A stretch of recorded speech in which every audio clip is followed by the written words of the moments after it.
Hi everyone, I'm Martin and welcome to another coaching talk. Today I'm going to be talking about how to maximise your glycogen stores for harder runs and races. Now when you run, your body burns a mixture of carbohydrates and fats. The carbs you use on a run come mostly from your glycogen stores in your muscles and your liver.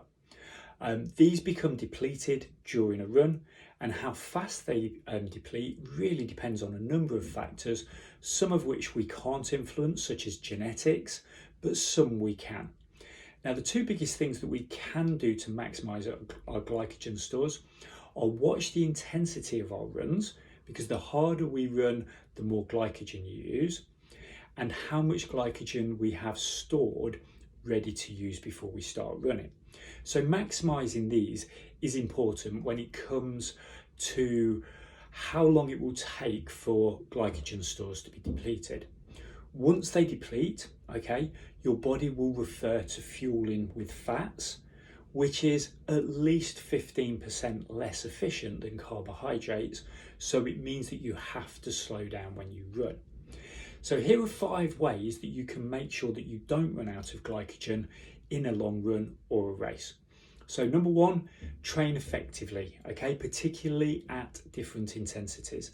So harder training teaches your body how to utilize glycogen and also other energy sources such as lactate.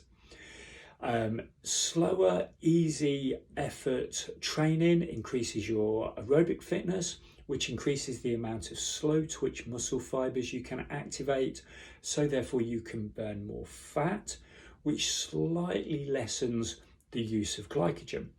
In addition, well-trained individuals can increase the size of their glycogen stores, so can hold on to more glycogen ready to use when needed. Number 2 is taper and carb load appropriately. So glycogen depletion is a key limiting factor in runs over 90 minutes in duration, sometimes shorter, harder runs as well. But you can increase your muscle glycogen stores by tapering your training appropriately and eating a higher carbohydrate diet 1 to 3 days before the race. And that depends on race distance as to whether you do 1 day or 3 days. Don't forget, for every gram of glycogen that your body stores, you also store about 2 to 3 grams of water. So staying well hydrated during a carb load is really good, because it means that your body's holding on to more fluids, which will help prevent dehydration during a race. Now, don't worry if you gain a couple of pounds before that race day. It's water and energy, and by the end of the race, it will have gone. Number 3, top up during a run. Our glycogen stores may last up to about 90 minutes, but we can extend this by taking on carbohydrates during our exercise. The current recommendation is 40 to 60 grams per hour, with some people able to ingest and use up to 90 to 100 grams. Now, this does take practice, but I myself have practiced and I regularly take 80 grams of carbs per hour and tolerate those comfortably. For the majority, it's basically 2 normal gels or 1 super 40 gram gel per hour.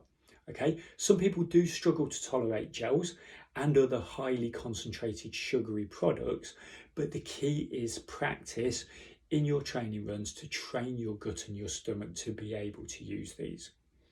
Sip them rather than gulping them. If you neck a whole gel all in one, you are more likely to have stomach upset or stomach distress, let's say, than if you sip it over the course of maybe 10 or 15 minutes. Also, take on board some water whilst you're having gels as well, which will help you to digest them and help them work more quickly. As a final point of in-run fueling, don't wait, Start taking fuel on board early in your run or race, So start 30 minutes in. You won't refill your empty energy stores while running, You only slow down how quickly your tank empties. So the quicker you start to put stuff in, the higher that level will stay all the way through your run. Number 4, try not to surge during your runs. Surging requires more energy And for that energy, that comes from glycogen. If you're surging to the finish line, go for it because you're almost finished. Okay, but early on in a run or a race, you really want to be preserving those stores. So you want to be running at a smooth pace or smooth effort. The longer the race, the more important this is. Think of it like a car accelerator. Okay, the more erratic you are with your accelerations, the more fuel you're going to burn and the quicker you're going to burn it. Number 5 is refuel after your runs. Glycogen replenishment is much more efficient in the 30 minutes after your run, okay, over 3 times the normal rate according to some research, and it stays high for the next hour or so. And although it isn't as good, it's also higher for around another 6 hours after you finish that run. So refueling promptly has also been shown to increase the amount of glycogen that you can store over time. So you're increasing your storage capabilities. So recovery is also enhanced by having some protein with it. And although it was previously thought that it's better to eat refined sugary carbohydrates in this window after exercise, research from Loughborough University has recently shown that low glycemic index meals work better. So they compared things like tinned peaches, yogurts, muesli and pasta to white bread, bananas and Lucozade. Exercisers on the low GI diet went for longer at their next workout, burned more fat and felt more satiated after their meal.